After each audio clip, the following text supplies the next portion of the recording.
కాసేపట్లో కొత్త మంత్రులకు శాఖల కేటాయింపు జరగనుంది. ఉదయం ముగ్గురు నాయకులు మంత్రులుగా ప్రమాణ స్వీకారం చేయగా వారికి ఏ శాఖలు కేటాయిస్తారనేది ఆసక్తికరంగా మారింది. సీఎం రేవంత్ రెడ్డి దగ్గర ఉన్న శాఖలనే కొత్త మంత్రులకు కేటాయించే అవకాశం ఉంది. సీఎం రేవంత్ దగ్గర హోంశాఖ, విద్య, మున్సిపల్ సంక్షేమ శాఖలు ఉన్నాయి. వాటిలో 3 శాఖలు ఈ కొత్త మంత్రులకు కేటాయించనున్నట్లు సమాచారం. కాసేపట్లో దీనిపై ఓ క్లారిటీ రానుంది. కాసేపట్లో కొత్త మంత్రులకు శాఖలు కేటాయించనున్నారు. ఉదయం ప్రమాణ స్వీకారం చేశారు మంత్రులు.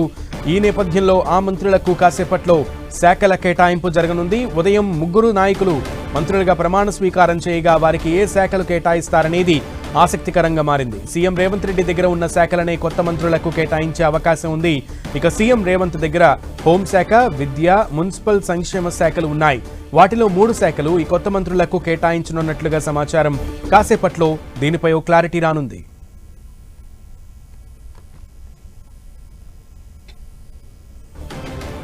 మంత్రులకు కాసేపట్లో కొత్త మంత్రులకు శాఖల కేటాయింపు జరగబోతోంది. సో ఈ శాఖల కేటాయింపు ఏ శాఖలు ఇస్తారనే దానికి సంబంధించి సీఎం దగ్గర ఉన్న శాఖలనే ఇచ్చేటువంటి అవకాశం ఉన్నట్లుగా కూడా వార్తలు వస్తున్నాయి. పూర్తి సమాచారం మా ప్రతినిధి కొండల్ అందిస్తారు. కొండల్. ఇంట్రెస్టింగ్ గా మారిందని చెప్పుకోవచ్చు. ఎందుకంటే ప్రస్తుతం ముగ్గురు కొత్త మంత్రులు వచ్చి చేరారు. ఇప్పటి వరకు సీఎంతో పాటు కలుపుకుంటే 12 మంది కేబినెట్ ఉంది. ఈ 12 మందిలో దాదాపు 8 నుంచి 9 శాఖలు ప్రస్తుతం సీఎం దగ్గరనే కొనసాగుతున్నాయి. ఇక ఒక్కో మంత్రి దగ్గర 2 శాఖల నుంచి 4 శాఖల వరకు ఉన్నాయి.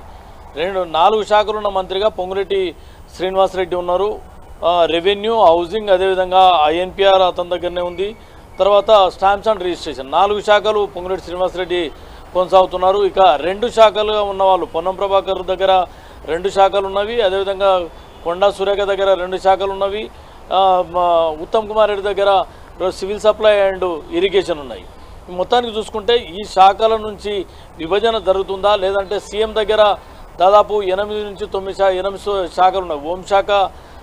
హోంశాఖతో పాటు విద్యాశాఖ, అదేవిధంగా MAUD, commercial tax, SC welfare, ST welfare, minority welfare, labour శాఖ ఇవన్నీ కూడా ప్రస్తుతం సీఎం దగ్గరనే కొనసాగుతున్న పరిస్థితి ఉంది. కాబట్టి ఏ శాఖను పోర్ట్ఫోలియోస్ ఏవి కేటాయిస్తారన్నది కొంత ఆసక్తికరంగా మారింది. ప్రస్తుతానికైతే ఇప్పుడు కేబినెట్లకు వచ్చిన వారిలో ముగ్గురు కూడా 2 ఎస్సీ సామాజిక వర్గానికి సంబంధించిన వారు, 1 బీసీ సామాజిక వర్గానికి సంబంధించిన నేత ఇప్పుడు కేబినెట్లోకి వచ్చిన పరిస్థితి ఉంది. వీరికి ఇప్పటికే మైనారిటీ, ఎస్సీ వెల్ఫేర్, అదేవిధంగా ఎస్టీ వెల్ఫేర్ ఈ 3 శాఖలు సీఎం దగ్గర కొనసాగుతున్న నేపథ్యంలో ఖచ్చితంగా ఈ 3 శాఖలని ఇప్పుడు వచ్చిన కొత్త వారికి విభజించే అవకాశం అయితే ఖచ్చితంగా అవకాశం కనిపిస్తుంది. దీంతో పాటు మంత్రుల దగ్గర పొంగులేటి శ్రీనివాసరెడ్డి దగ్గర 4 శాఖలు ఉన్న నేపథ్యంలో అక్కడి నుంచి కూడా 1-2 కదిలి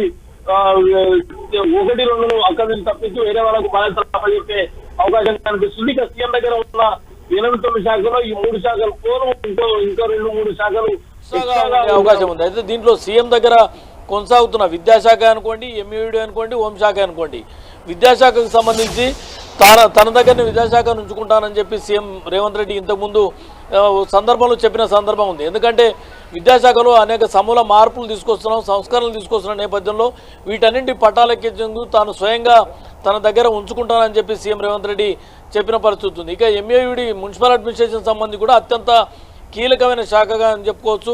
ఇది కూడా ప్రస్తుతం సీఎం దగ్గరనే ఉంది. హైదరాబాద్ డెవలప్మెంట్లో ఎంఏయుడి పాత్ర అన్నది అత్యంత కీలకంగా ఉంటుంది. కాబట్టి ఇది తన దగ్గరనే సీఎం దగ్గరనే ఉంచుకునే అవకాశం ఎక్కువగా అనిపిస్తుంది. ఎందుకంటే ప్రధానంగా మూసీ రివర్ డెవలప్మెంట్ కారిడార్కి సంబంధించిన అనుకోండి, ఫ్యూచర్ సిటీకి సంబంధించిన అంశం అనుకోండి, ఇవన్నీ కూడా హైదరాబాద్ ఎంఏయుడి కిందకు వస్తుంది. కాబట్టి ఈ 2 శాఖలు తన దగ్గర ఉంచుకునే అవకాశం. మొత్తానికైతే ఈ ముగ్గురికి ఏ పోర్ట్ఫోలియోస్ దక్కుతాయి, ఏ పోర్ట్ఫోలియోస్ సీఎం రేవంత్ రెడ్డి ఇస్తారన్నది కొంత ఆసక్తికరంగా మారింది. సునీల్. ఓకే కొండల్.